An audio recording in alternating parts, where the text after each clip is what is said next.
نحيي الموتى ونكتب ما قدموا وآثارهم وكل شيء أحصيناه في إمام مبين تكبير تكبيর تكبيর।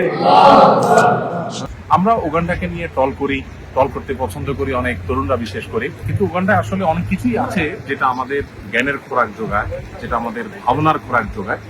ইখওয়াতি ফিল্লাহ, নাহনু ইখওয়াতুকুম মিন বাংলাদেশ, জিনাকুম লিনাজুরাকুম ওয়া নাশুফাকুম।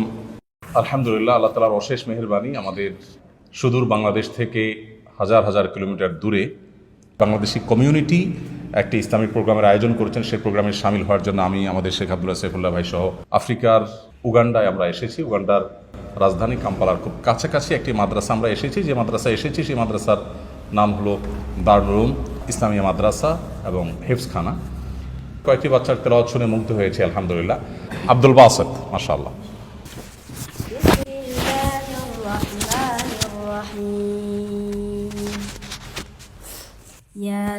ياسين والقرآن الحكيم إنك لمن المرسلين على صراط مستقيم تنزيل العزيز الرحيم لتنذر قوما ما أنذر آباؤهم فهم غافلون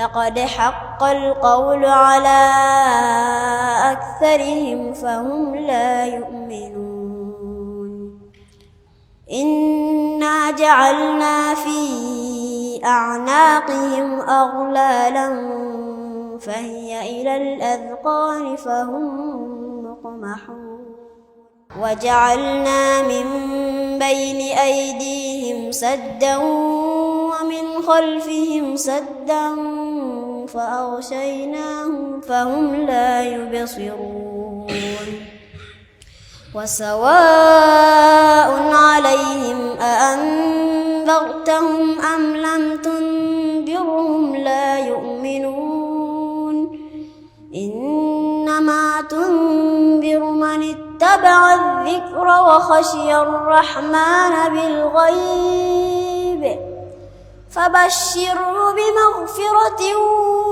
وأجر كريم إنا نحن نحيي الموتى ونكتب ما قدموا وآثارهم وكل شيء أحصيناه في إمام مبين ما شاء الله تكبير تكبير تكبير ما شاء الله يزيدك. نحمد الله سبحانه وتعالى الذي أنعم علينا نعمة الضيوف فنرحب بهم جميعا ألا مرحبا أهلا وقد كنتم أهلا لآلف ألف من أنا مرحبا أهلا. جزاكم الله خير، جزاكم الله خير.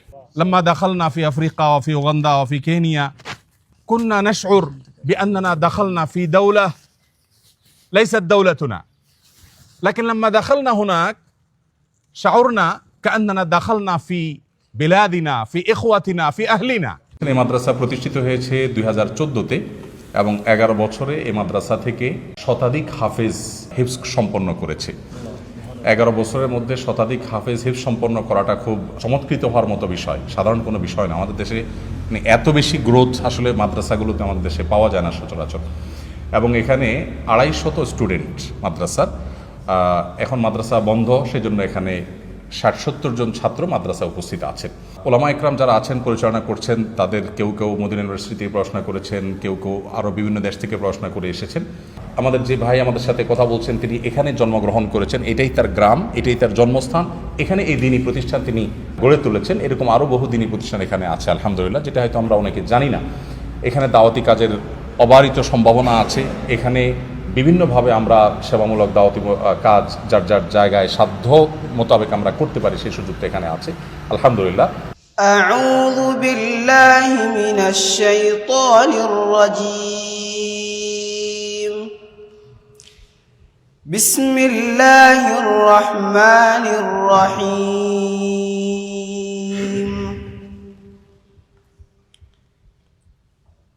الذين جعلوا القرآن عضين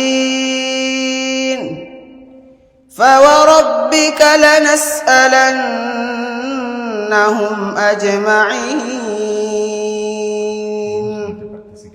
عما كانوا يعملون